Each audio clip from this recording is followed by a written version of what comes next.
The Epistle to the Hebrews, chapter 9.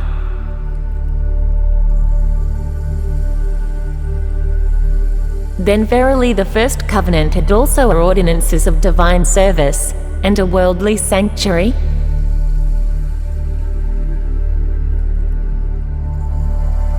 For there was a tabernacle made, the first, wherein was the candlestick, and the table, and the shewbread, which is called the sanctuary.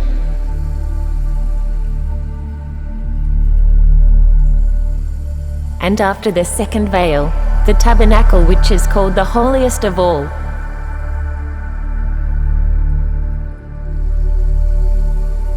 Which had the golden censer, and the ark of the covenant overlaid round about with gold, wherein was the golden pot that had manna, and Aaron's rod that budded, and the tables of the covenant.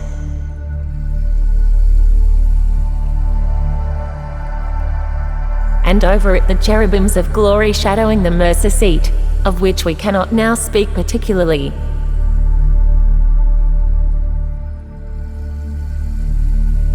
Now when these things were thus ordained, the priests went always into the first tabernacle, accomplishing the service of God.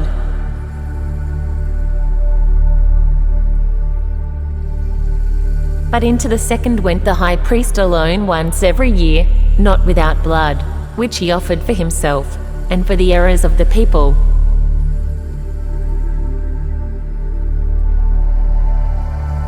The Holy Ghost this signifying, that the way into the holiest of all was not yet made manifest, while as the first tabernacle was yet standing.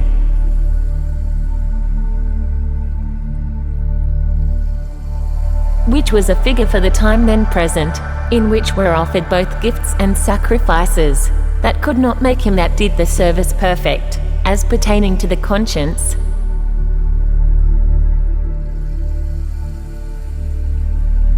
Which stood only in meats and drinks, and divers washings, and carnal ordinances, imposed on them until the time of Reformation.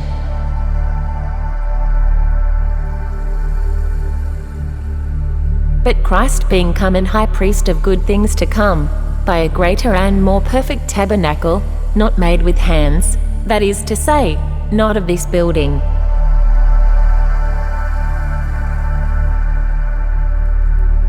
Neither by the blood of goats and calves, but by his own blood he entered in once into the holy place, having obtained eternal redemption for us.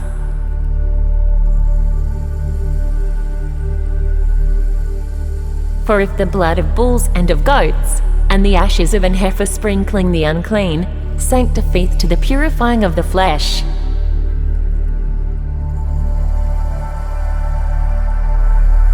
how much more shall the blood of Christ, who through the eternal Spirit offered himself without spot to God, purge your conscience from dead works to serve the living God?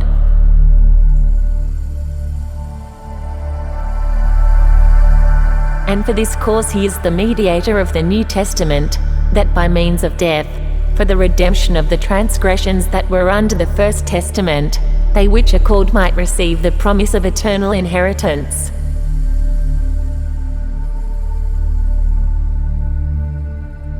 For where a testament is, there must also of necessity be the death of the testator.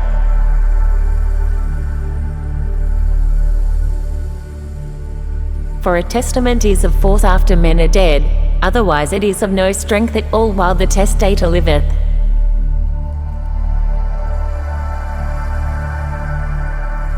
Whereupon neither the first testament was dedicated without blood.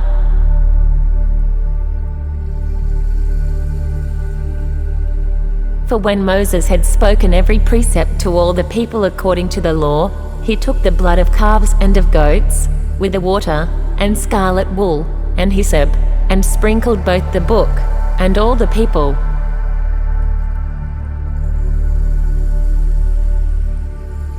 Saying, This is the blood of the testament which God hath enjoined unto you.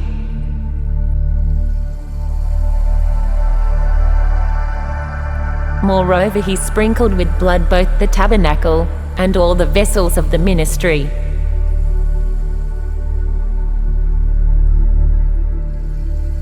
And almost all things are by the law purged with blood, and without shedding of blood is no remission.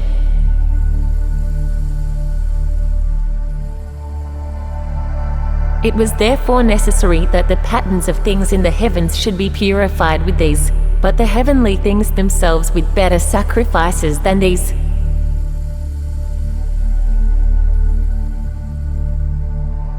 For Christ is not entered into the holy places made with hands, which are the figures of the true, but into heaven itself, now to appear in the presence of God for us.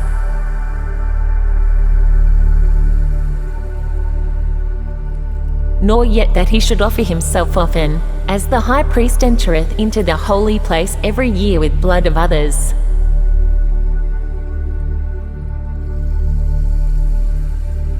For then must he often have suffered since the foundation of the world, but now once in the end of the world hath he appeared to put away sin by the sacrifice of himself.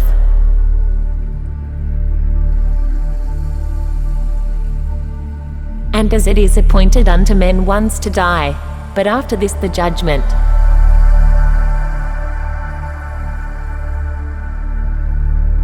So Christ was once offered to bear the sins of many, and unto them that look for him shall he appear the second time without sin unto salvation.